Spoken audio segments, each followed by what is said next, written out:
Hello humans, I'm going to review another Crowdcube deck. Now, this isn't really a review. I'm not trying to judge whether or not the deck is good or bad, or if the pitch is good or bad. What I'm really trying to do is help all of those people thinking of investing using crowdfunding to be able to ask the right questions. A lot of the time you see the overfunding thing and go, ooh, I'll put £100, I'll put in £1,000, whatever it is that you feel you can dispose of at that time.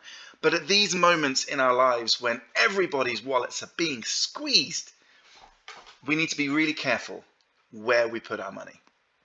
And most of the time, people who do write checks on crowdfunding sites like Seedrs and Crowdcube often don't have the experience to ask the questions of a founder that most VCs or deeply experienced angel investors would.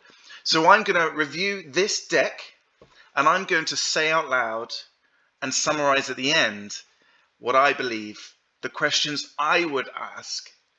And I'm not saying I'm right, it's just my opinion, but the questions I would ask if I were considering putting, I don't know, £5,000 into this, for example. Just as a frame of reference. Cool. As a tip, I never read the pitch page because it's full of information which doesn't tell the future story, and I never watch a video because the video is simply there to get me to have some kind of emotional response that will cloud my judgment. What I care about is the pitch deck because that's the investor promise, and the Q&A. And so this is why I am going to share the questions I would ask if I were considering investing in this. For the record, I will not invest in this, simply because I'm making this video. Okay, Montvel, the barbecue, the French barbecue, the French grill. I used to be a competitive barbecue chef. No joke. So, interesting. Okay, looks lovely. A lovely piece of kit. We are hedonists. We believe barbecue should be an extraordinary experience. Cool, good for you. I agree. The barbecue dilemma. Okay, so they're trying to paint a problem in a consumer space of barbecuing. Obviously, too many companies, in my personal opinion, have to paint everything as a problem, which I understand because lean startup and all those kinds of things are basically hammering down, you can only build a company if there's a problem. Bullshit. Sometimes you can build a company because it makes someone happy. Ta-da! It's not always a problem. You can just change the emotional state of somebody. And in this particular case, cooking, at least for me, on a fire or on a grill or on a smoker or whatever, for me, it's about joy. It's not about problem solving. It's about joy. Does it bring me joy, and is the price good for the amount of joy I get? But here, we are trying to compete on the most ridiculous of axes. Barbecue taste. Gas versus charcoal. I know loads of professional barbecuers who use gas. Easy to use. I mean, it's just practice. Doesn't matter. Like, a gas barbecue is terrible to use if you've got loads of fat. Just goes insane. Whereas a charcoal, you can spray to keep the things down. So, bullshit again. Eco footprint. Well, yeah, your grilling is always going to be bad. It's more about the fuel. Anyway, sorry, I digress. So questions I would ask is already, because this isn't about a problem, this is about joy. I'm already thinking to myself, are there testimonials around this barbecue that would differentiate it from one of these two types of offerings? So Montvel is solving the barbecue dilemma. Okay, so it's a pellet barbecue. It's another form of barbecue. Basically uses small little wooden pellets as either fuel or as flavor. Sometimes both. It's just another type of barbecue. In America, they're all over the place. I mean, there's millions of them. I mean, they're starting to become popular here as well. And it doesn't really solve a problem. It's just a different type of barbecue. Striking design. I love the design. Think it looks fucking great. Superior usability. I mean, that's design. So essentially, they're trying to bring this style of cooking into, or this style of like pellet barbecuing, to the French market, it may seem. Software. What? It's a grill. Barbecue connected to the app and cloud platform. User connected to the barbecue for complex tasks. It's a grill. I have a cup of coffee here. I could put some intelligence into this coffee to let me know the temperature of the coffee. I could also put some intelligence into here to let me know if it's gone a bit stale, or how full it is, or if it's tilted at an axis. Or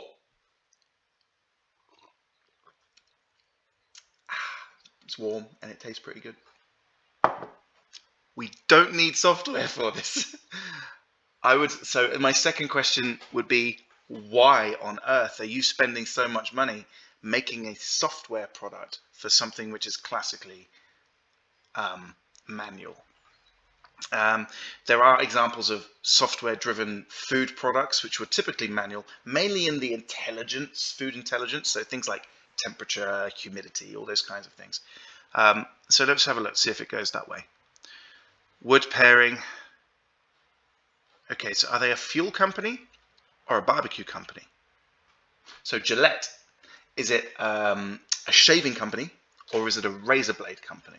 It's more the latter. So is this a fuel company or is this a barbecue company? Because that will define the market. So I want to know which one of those it is.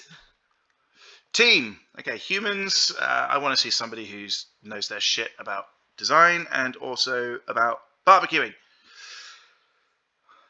Chief of Staff to the CEO of Orange, cyber defense. No idea how that's relevant. I'm sure he's a smart guy. Unless he turned around and said, I grill all the fucking time.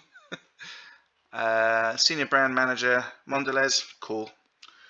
Head of content at Black Lemon, I don't know who that is. Sorry. Industrial designed, I don't know who that is. So it looks like they outsource the construction to Artone. I guess there's nothing really wrong with that, but I want to know the commercial agreements they may have with Artone. Barbecue market insight. It's barbecues.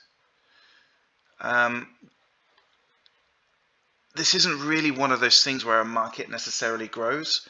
This is the kind of thing where a market shifts in focus. And I know that's a subtle difference. For example, people don't necessarily spend more on food cooking equipment over time. Trends change between, right, this year it's really popular to do campfire cooking, or the next year it's really popular to use gas barbecues, and the next year it's really popular to do sous vide. And it's one of those things where I would want to ask, is this a trend which will change like sous vide has? Or is this a genuine, separate, growing market of grilling, barbecuing, in particular pellet grilling and barbecuing? Also bearing in mind, I still don't know if this is a fuel company or a barbecue company. Pellet grills have taken over the US. Pellet grills have been in the US for about 50 years. Yeah, whatever. Disruption, established players, Montvel. I agree that a lot of products of this kind available in Europe are manufactured very cheaply in China. That's not to say China can't make good stuff. Of course it can. It's just that often people go and manufacture in China to get the lowest possible price. So, yeah, that I can see as being a plus to many people for many different reasons, from quality to story. Makes sense? I want to know what distribution direct to consumer mostly means. It is time to act. Oh, it's not a problem. Stop talking like somehow this is a problem. It's not a problem. Okay, roadmap. I guess that's important. building the foundations. Okay, they've done some stuff. Q1 22, so they have soft launched. Okay, cool, and they've raised 350,000 euros. I would like to see the pitch deck that they used to get the 350,000 euros. It's important to me because the story they told then, I would like to compare to the story they're telling now. I'd like to know how their thinking has evolved, but also what the investors did diligence on in the previous round. And hopefully it's going to be about the team, and hopefully it's going to be around some kind of MVP. So I want to see that pitch deck. Strong momentum. Okay, 200 people subscribe for pre-orders. I'd want to know if they've paid. It's very easy to put your email address in. It's a lot harder to commit to spending however much money. Again, they're talking about wood pellets. Is this a fuel company? Is this a grilling hardware company? Is it a software company? I don't know what type of company it is. Strong traction with investors. You're doing a crowdfund. Don't talk about your traction. 2022 is 23. Okay, so June 22. So wood pellet sales. This really tells me this is a fuel company. So I don't really want to see the market of barbecue sales. I want to see market of fuel sales, in particular pellet fuel sales. Because not only does it sound like they're trying to create the demand for the pellets, they're trying to sell the pellets before there's any demand for them. Big alarm bells. Industrialization Q3. Yeah, I guess it's March 2023, first client delivery. Whoa, that's a long time. This sounds like it should be something on Kickstarter, not necessarily something on Crowdcube. Offline discovery, online buying. Yeah, it's a viral product. If you see your mate with one and you love it, you'll go and buy one. I've done that loads for these kinds of products. Totally agree. Financials, all right, talk to me.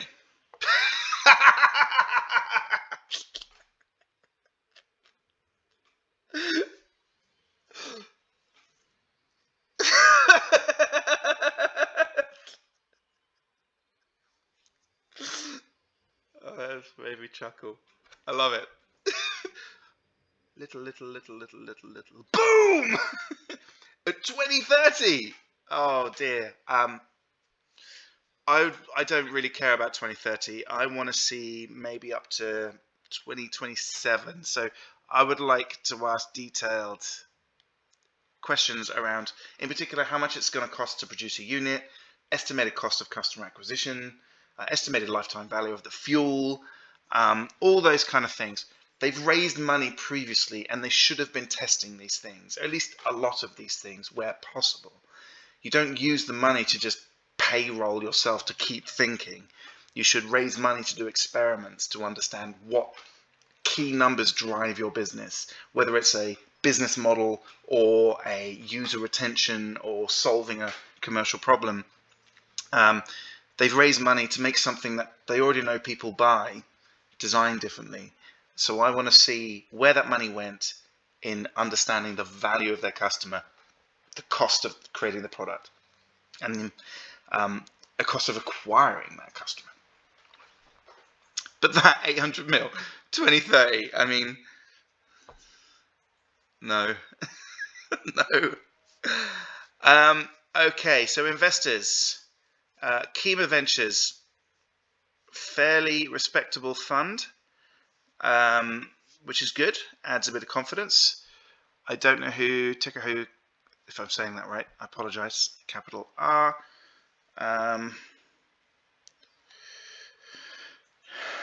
Former chairman and CEO of Orange. Now, that sounds impressive.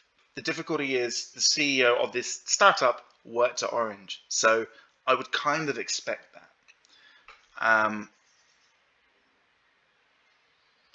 Vincent Thomas. Yeah. Okay, that's pretty cool. A showroom will allow us to. Wait a second. Does that mean we're going to spend money on a showroom? Merci. Okay, now to summarize, basically, this is I've got really two core questions. The first is I really want to understand the anchor of their business. Like, are they a barbecue company or are they a fuel company? So, like, are they trying to replicate the Gillette model where they give razors out cheap or at cost? And then they charge subscriptions for the blades or make the blades really expensive. It's a classic Harvard Business School case study of that kind of get people hooked, but to stay addicted costs you a load of money. Is that what they're doing with the barbecue and the fuel? Or are they treating the two as kind of independent to some degree? Because I don't see any information here about the demand for the fuel outside of just anyone who purchases this specific barbecue. So I want to know what type of company it is, because that helps me understand the market. The second is around their use of proceeds of that 350,000 euros. That's a lot of money for a pre-seed round. It doesn't sound like it when you hear big stories of Silicon Valley and all those kind of things. But this is, a lot of the times people raise a lot of money pre-seed in big tech companies because they have to explore things that no one has ever done before. And so they know they need super talented team that usually get paid €500,000 a year. And so they need to raise a lot of money to do that prototyping with a very specific type of person.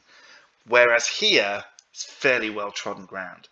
So I want to know what happened with that $350,000 and did they do any exploration to understand the value of their customers, how much it costs to acquire a customer, and how far down they can push the cost of production.